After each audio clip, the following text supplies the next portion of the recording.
Before the town of Merrill was known by its name, it was once a village called Jenny. Here lived a tribe of natives whom would occasionally trade furs with the French, who would canoe up and down the rivers. One day a group of French traders came to the village. They were received as special guests by the chief himself. The chief was a good man, strong and brave, with a beautiful daughter, whom the French called Jenny. She was kind and very loved by her father, but it was her gracious beauty that enthralled any who met her. What happened next is still unknown, but accounts claim that she fell in love with one of the men, became pregnant, and then killed herself. Another is that she died during childbirth, and lastly that she died from an illness one of the white men must have given her. In the end of every account, her life was taken from her, and her father was more than just grieving, but vengeful. The chief was not certain which man could have caused the death of his baby girl, so he could not exact his vengeance, but instead he placed a curse that lingered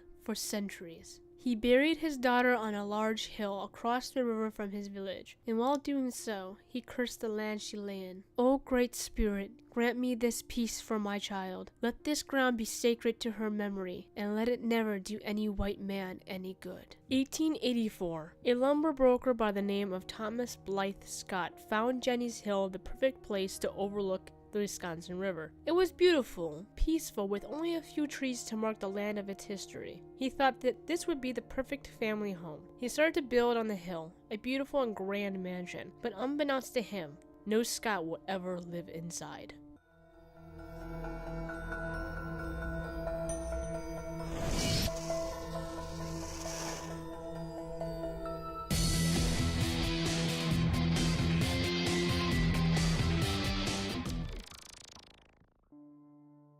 This listing may have a few questionable time periods and some that have no names. I try to place the list as best as possible with the sources I have, so this is what we have so far. 1886. With the mansion yet not done, Thomas Blythe Scott died at the age of 57 from Bright's disease. 1887. Thomas Blythe Scott's widowed wife, Anna, dies, never having lived in the house.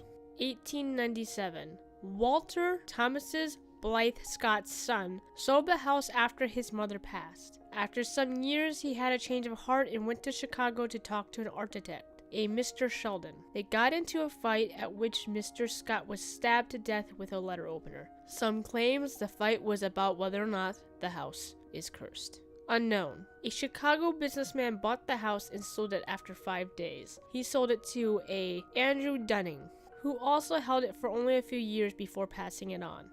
1893. Edward and Gertrude Kuchel were Chicago millionaires who bought the house that was still unfinished. He spent quite a bit of money buying furniture and hiring workmen to work on this mansion, but soon after purchasing he made bad investments that forced him to mortgage the house to a Mr. Borsanti.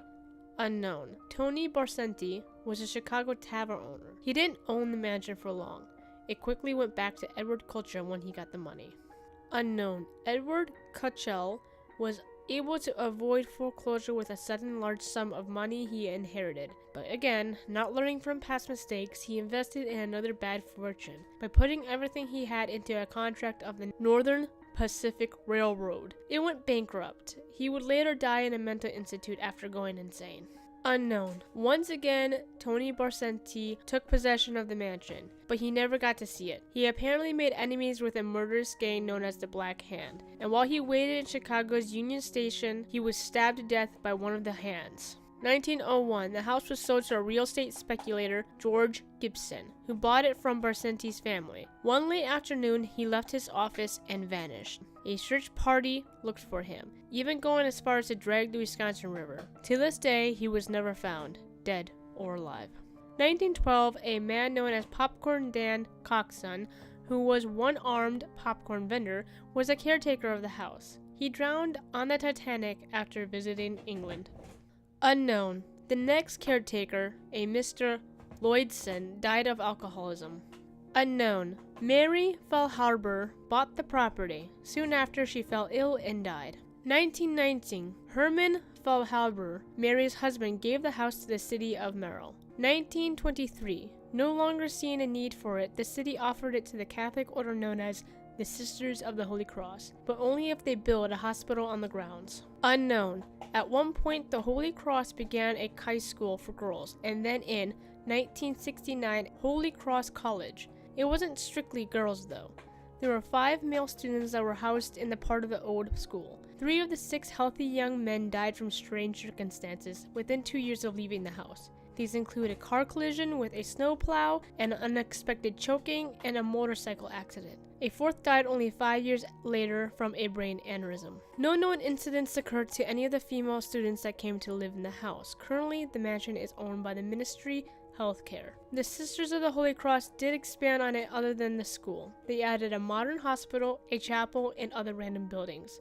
3 trees still surround the mansion since before it was built, and one is said to be the standing stone of where the native maiden was buried.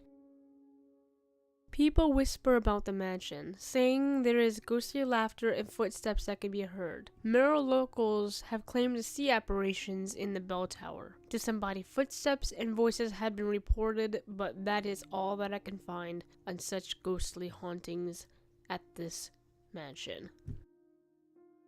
I would have liked to believe that the curse only touched the men that came to the house, but unfortunately, females were also touched by ill fate. Well, all except for the Sisters of the Holy Cross and the female students. There is no verification of an actual Native American legend or curse. The curse was recorded in a story by Dolores Chilson Milke that appeared in the Merrill Daily Herald in 1930. Milke later wrote a book about the Scott Mansion. He also did some digging of his own while researching for his book. He learned that, for some unknown reason, an early surveyor had named the town Virginia Falls. This was shortened to Ginny, which later became Jenny. Whether or not the hill was touched by a curse or that of a beautiful maiden was put to rest there, what we do know is that anyone who came to own the land, mostly men, never did live to tell a happy tale. As of July 23, 2018, the hospital that now owns the mansion is declaring to tear it down so they can use the land for other plans. A piece of Merrill history and that of Wisconsin history may be lost forever.